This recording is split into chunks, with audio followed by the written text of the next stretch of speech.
I lived here until I was 11, but I wasn't allowed inside half the rooms.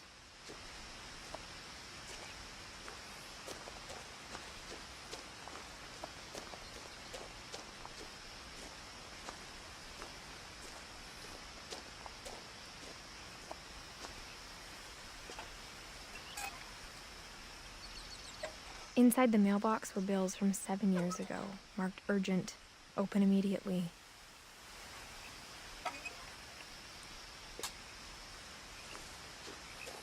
I hadn't been back since my brother Lewis's funeral.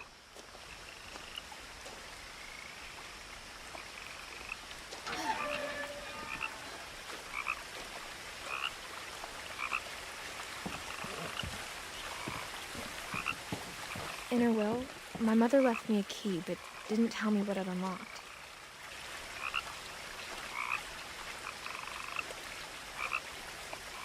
Maybe she thought I'd know, or she thought that the mystery would be enough to bring me back.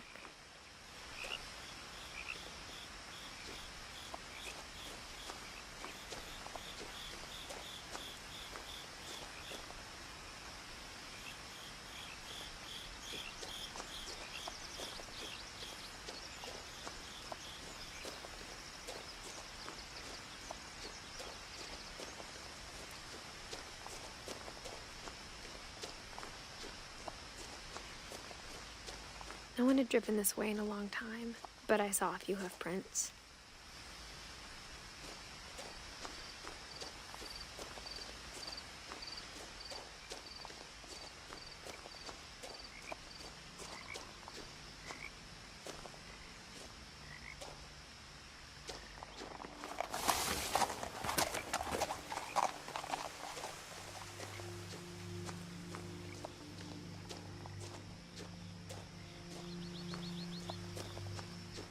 The truth is, even after I inherited the house, I never thought I'd come back to it.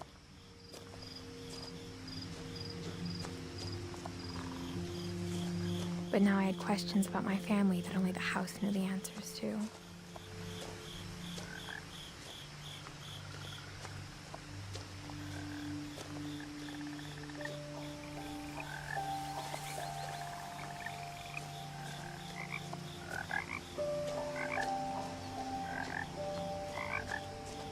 The house was exactly like I remembered it, the way I'd been dreaming about it.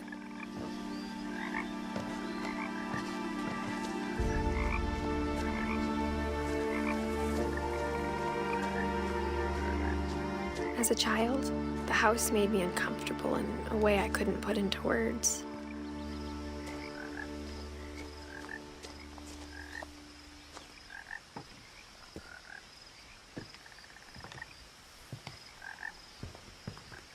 Now, as a 17-year-old, I knew exactly what those words were. I was afraid of the house.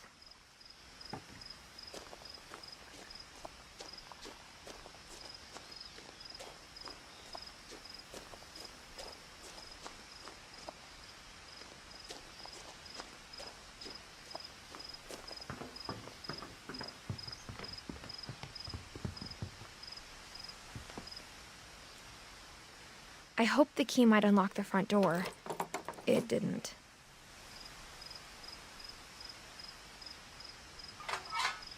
Looking in, I felt like the house itself had been waiting for me.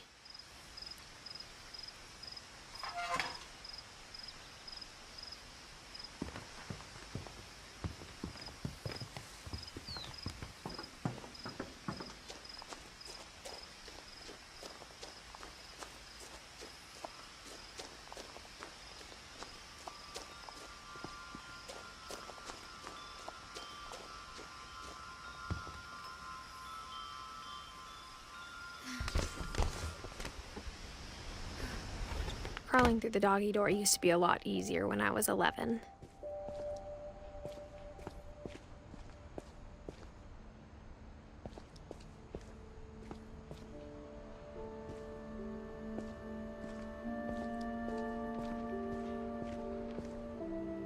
The power had been turned off the night we left.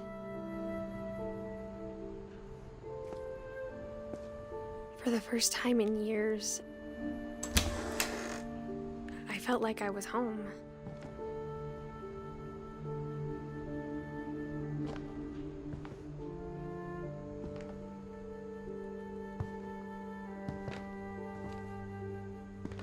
But instead of a family, there were just memories of one.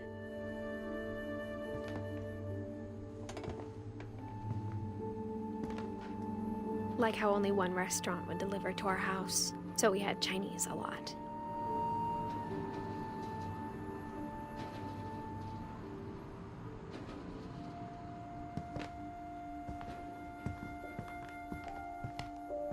Or how after Louis started working at the cannery, we all got sick of eating salmon. Except our cat, Molly.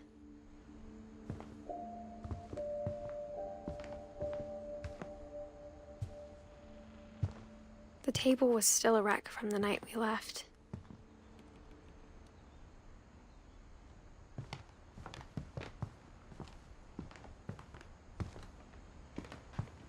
My mom was the only one of us who could imagine Great-Grandma Edie living in a nursing home.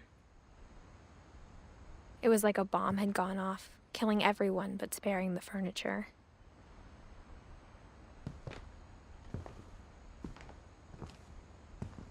Nothing in the house looked abnormal. There was just too much of it, like a smile with too many teeth. Even the fireplace had a story. Edie told me the bricks came from the original house, after it sank.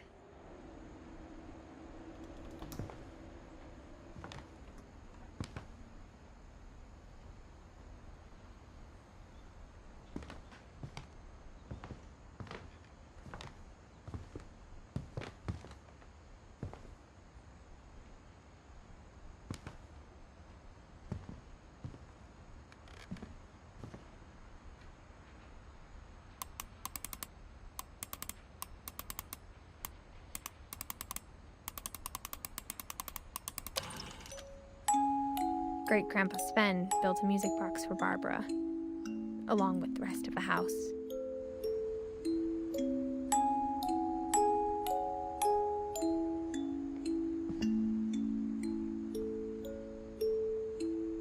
Mom always told me to stay out of the basement, so I wasn't too surprised when the key didn't fit.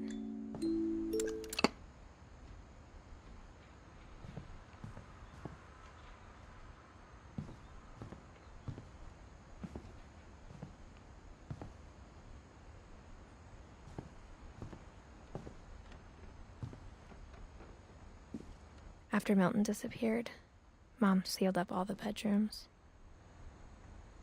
Then Edie retaliated and drilled peepholes.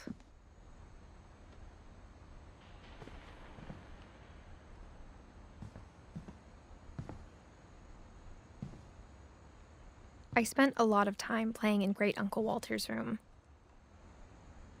I think my mom sometimes regretted not sealing it up.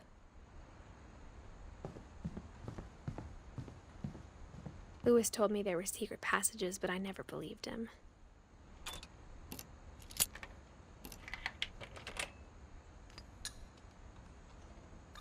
Turns out, my mom was really good at keeping secrets.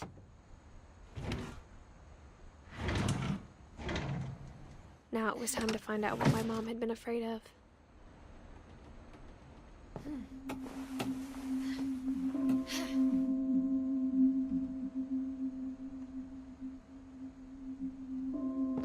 Reading this, maybe it sounds like I had a plan, but I had no idea what was behind that door.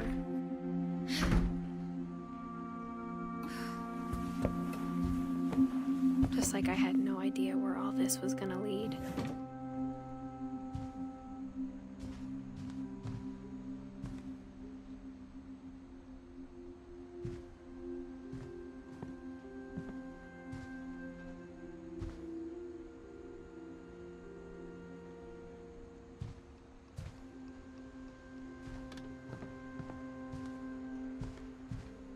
I grew up looking at Molly's room through the peephole. Molly's gerbil had a tiny bedroom with its own even tinier gerbil cage.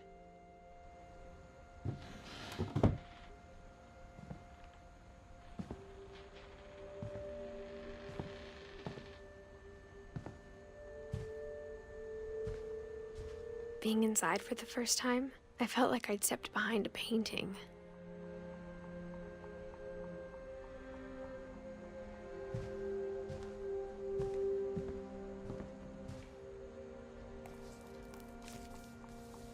December 13th, 1947. Dear Diary, I'll be gone soon, but I wanted to tell somebody about what's gonna happen. It started when Mom sent me to bed without dinner. I woke up and I was starving, so I looked around for something to eat. The gerbil food was dry, but I didn't mind it.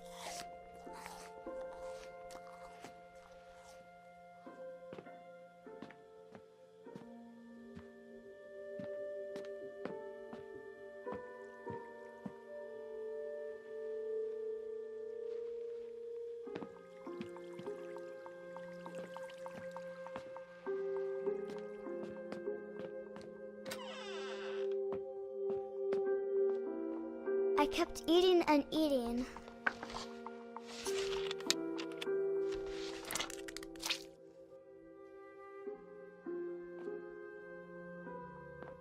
I ate a lot of things that night.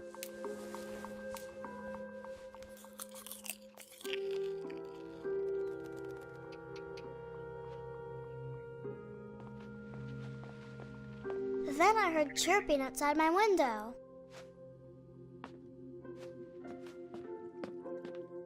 It was a barn swallow going back to her nest.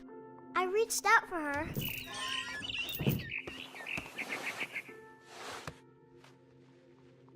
And suddenly, I was a cat.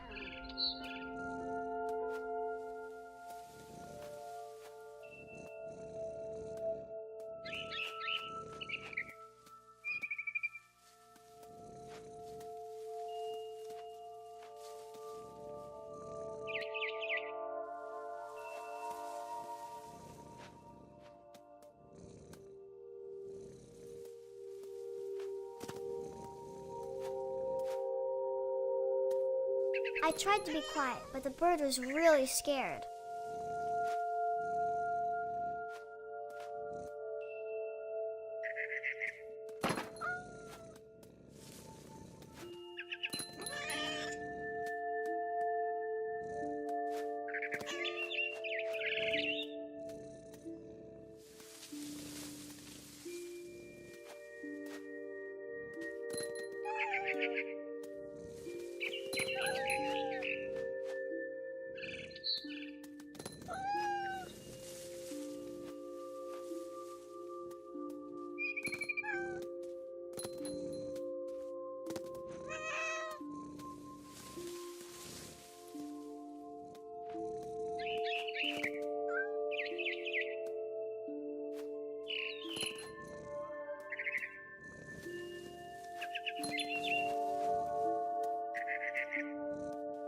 I jumped and I almost got her.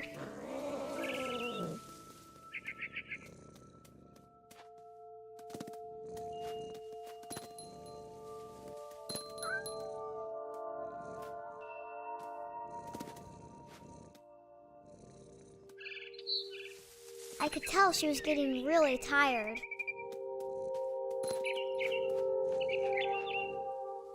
Now I was up in the big tree.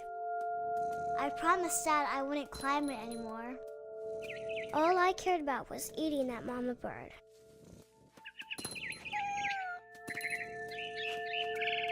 I gobbled her up. And suddenly, I was an owl. First, all I heard was the wind. Then I heard little teeth nibbling in the grass.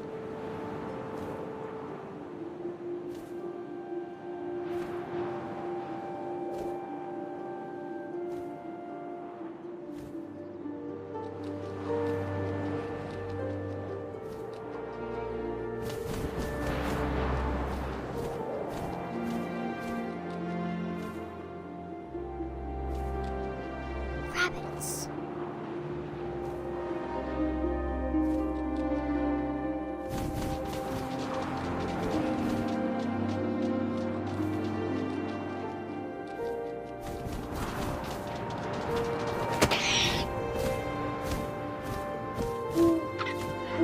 imagined his face looking up and seeing mine through my talons. I swallowed him up, and I didn't chew one bit. Then I flew off to find something bigger.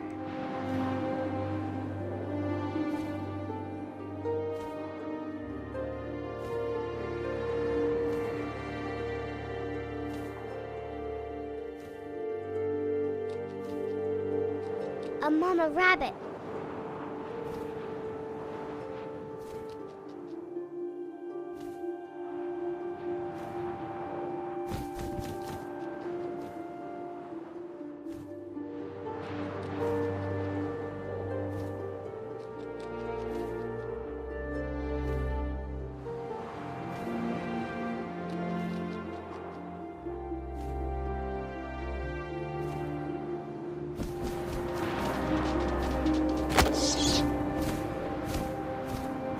She was almost too big to carry. I started choking, but I couldn't stop eating. And suddenly, I was a shark.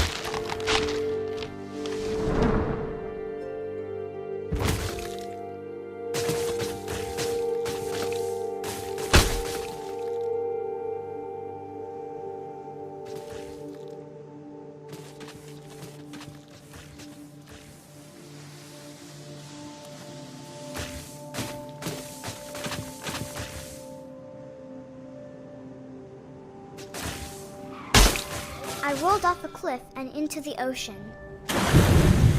Now, I was hungrier than ever.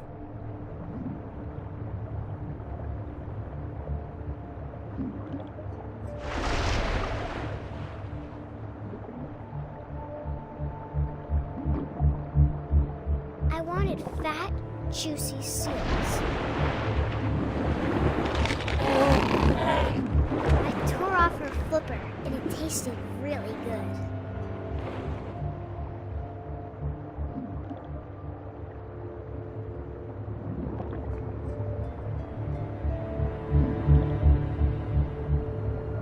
I grabbed on tight. When I was so hungry, I jumped out of the water. When I opened my eyes, everything had changed.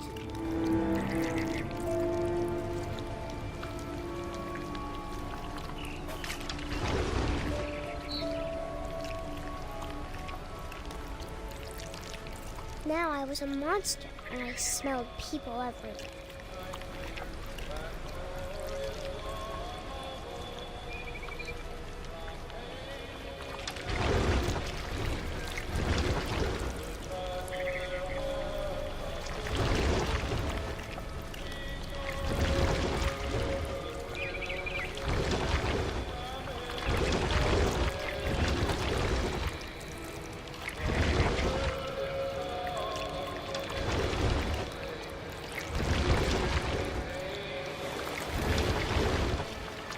I was big, but I moved real quiet.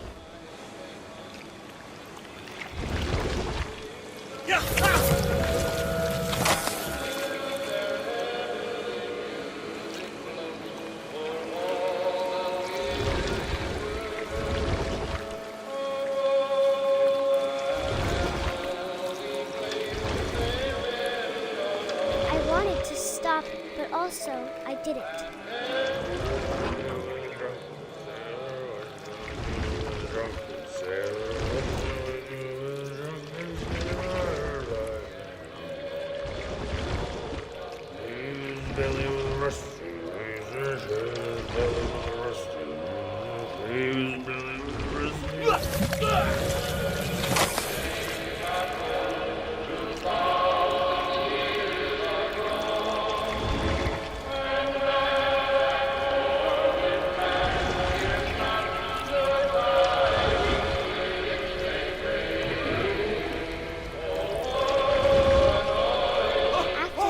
Passenger, I was still hungry.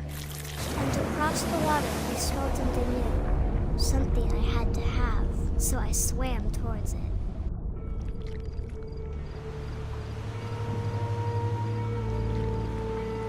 I slithered onto the sand, and the good smell went into an old pipe.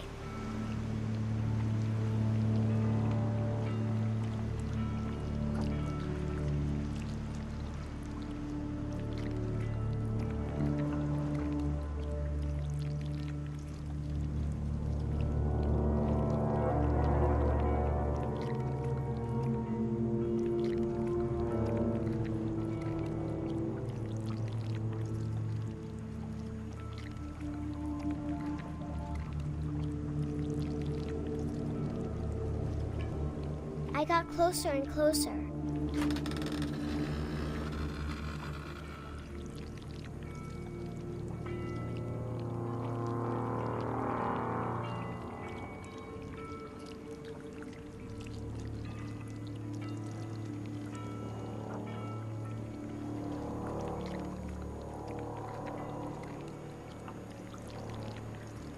All of my stomach started growling. And suddenly, I was me again. I held my breath for a long time, but I couldn't hear anything. I think it's waiting for me to fall asleep. But it's not going to wait much longer. It needs to feed, and we both know I will be delicious.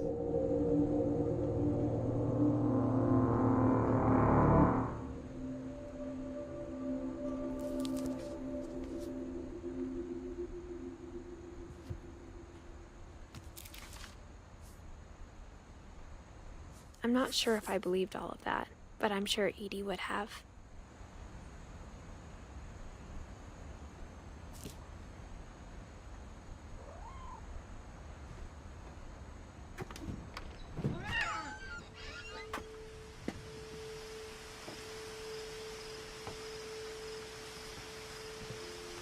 This will be obvious later, but my mom never told me any of these stories. Edie would have, but Mom didn't like bringing up the past. Though, when we adopted a stray kitten, she was the one who named it Molly. I spent a lot of time in Great-Grandma Edie's room. Her room was like a museum. For 500 years, the Finches have been famous throughout Norway for their fortune. And misfortune.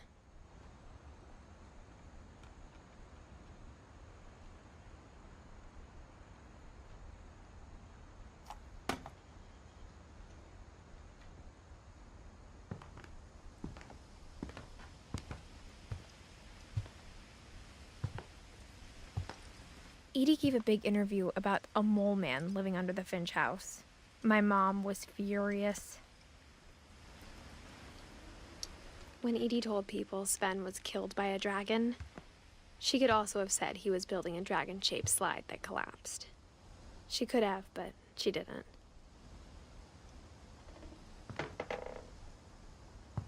Even in her 90s, sometimes Edie seemed a lot younger than my mother.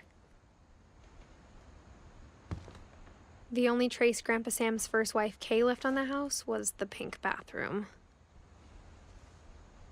It was a pretty big trace.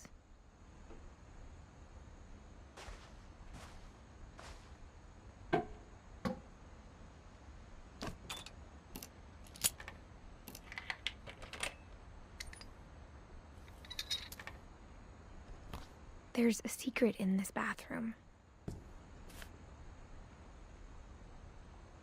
It's in the last place you would look. It isn't in the cupboard. It's hidden in this book.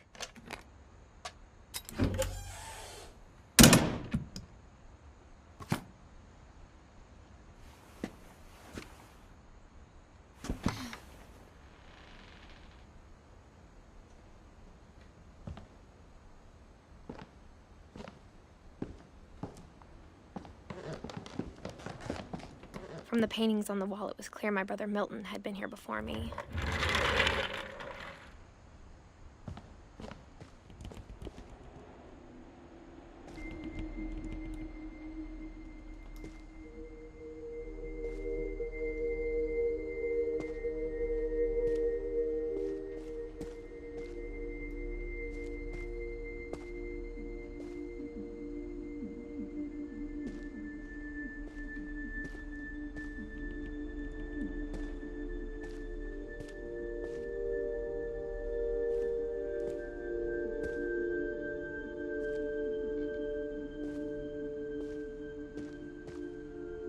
I knew Grandpa Sam had a twin, and that he never talked about him.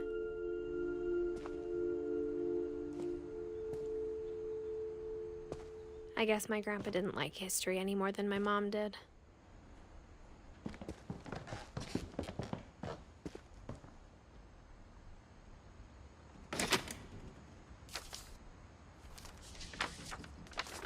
How I Want to Remember My Brother by Sam Finch. The thing I remember is that when he made up his mind, that was it.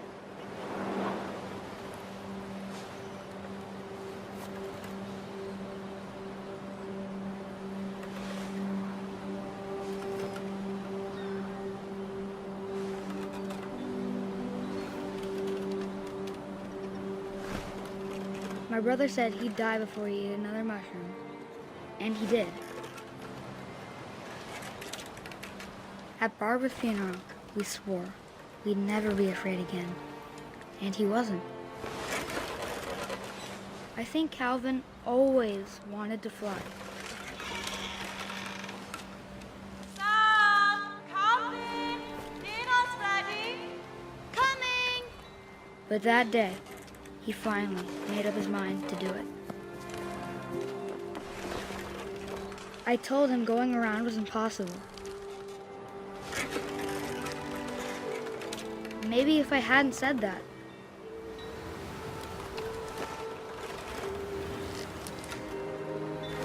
Calvin! I'm not gonna tell you again! maybe if the wind hadn't picked up,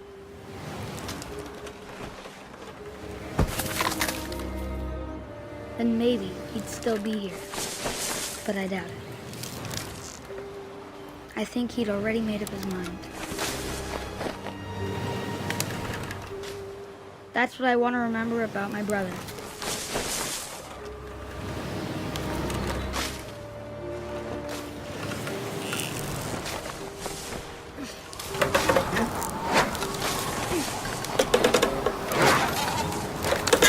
The day he made up his mind to fly. And he did.